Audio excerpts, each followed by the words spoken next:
चंपई सोरेन का आज मंत्रिमंडल विस्तार हुआ उनकी सरकार का, और यहाँ पे ये लोग इकट्ठे हैं उस आक्रोश को प्रकट करने के लिए जो एक एससी समाज के तहत हुआ।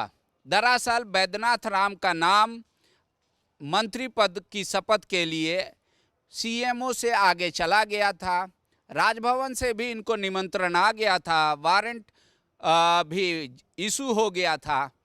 बीच रास्ते में इनको गाड़ी घुमाना पड़ा, ये कहते हुए कि आपका इस बार नंबर नहीं लगा। हमारे साथ खुद बैद्यनाथ राम जी हैं।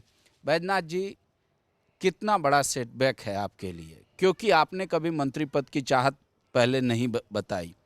आपको पहले ऑफर किया गया, फिर जब वारंट आपका इशू हो गया, फिर रास्ते से आप घूमकर वापस।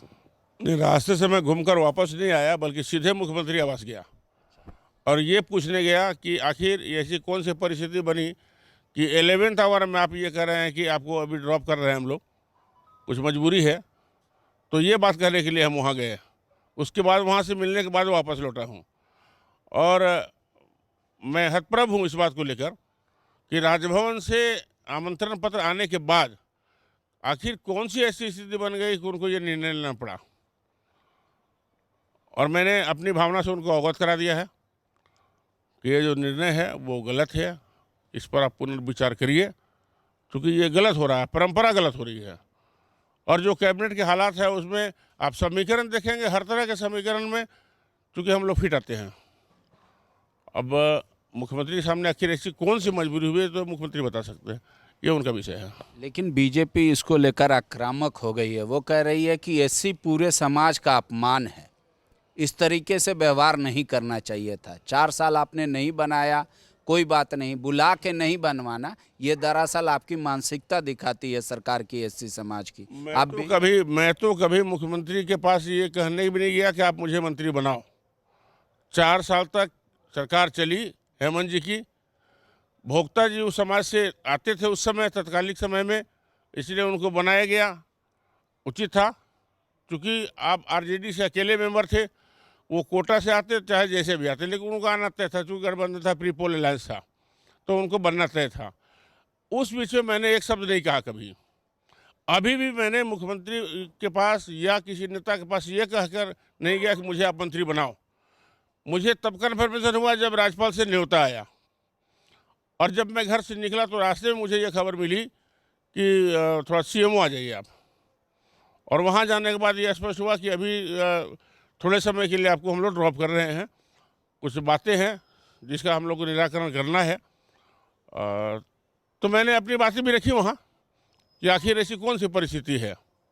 आप ये बताएं कि जब आपने नाम भेजा, वहाँ से आ गया, सब कुछ हो गया, सारी तैयारी हो गई, राजभवन में मेरा लिस्ट अप्रूव है, उसके बाद भी आखिर ऐसी कौन सी नौबत आ गई आपके सामने कि आप ऐसा निर्णय ले रहे हैं। तो उन्होंने कहा कि हम इसको विचार कर रहे हैं अभी और आगे देखें। परिवार के लोग, क्षेत्र के लोग, सारे लोग काफ़ी उत्साहित हो गए थे। कई लोग वहां पहुंच भी गए थे राजभवन के बाहर, और फिर अचानक होना, क्या वाकई में आप जो बीजेपी कह रही है वो मानते हैं कि हाँ ये पूरे समाज का अपमान है, या आपको लगता है कि नहीं अभी मुख्यमंत्री को वक्त देना चाहिए? देखिए, जहाँ तक भावना की बात है, लोगों के मन में जो भावना है वो नाजायज नहीं है। मैं इसको मानता हूँ कि जब भी किसी समाज विशेष से, क्षेत्र विशेष से किसी नेता का नाम आगे उठता है तो लोगों के मन में खुशियाँ होती हैं, और जब उसको भावना को ठेस पहुँचती है तो आक्रोश उभरता है। यही स्थिति क्षेत्र में है। आप तो पहले भी मंत्री रहे हैं।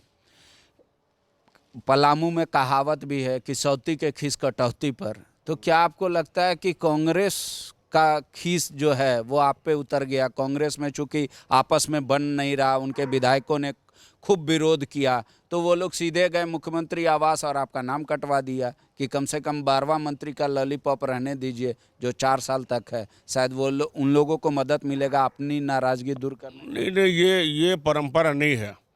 और सच पूछे तो 12वां मंत्री का पद खाली रखना ही असंवैधानिक है।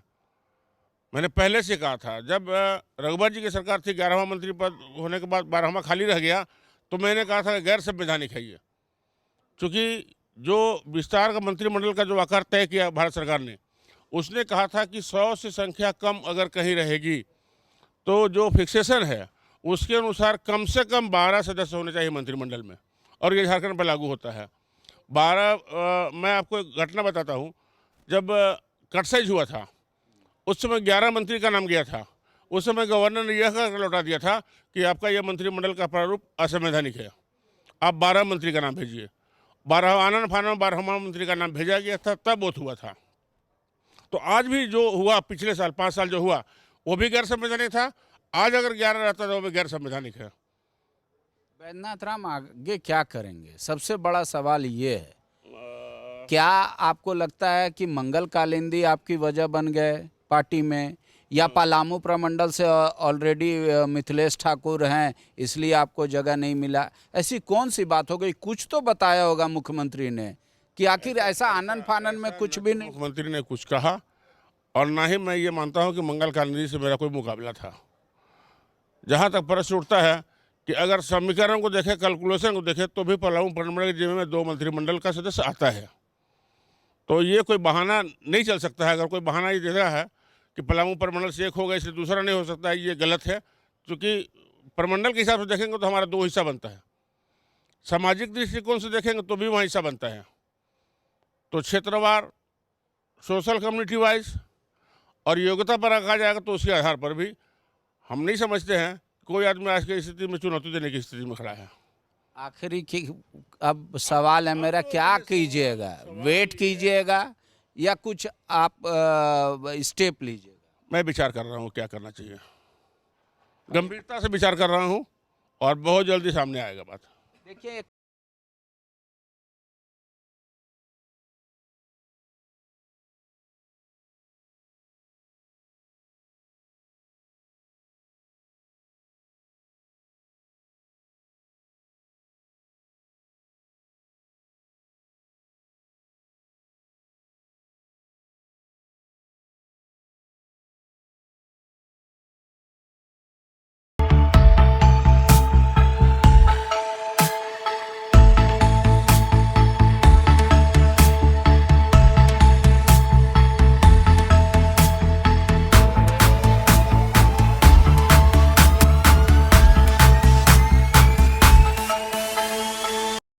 thefollowup.in.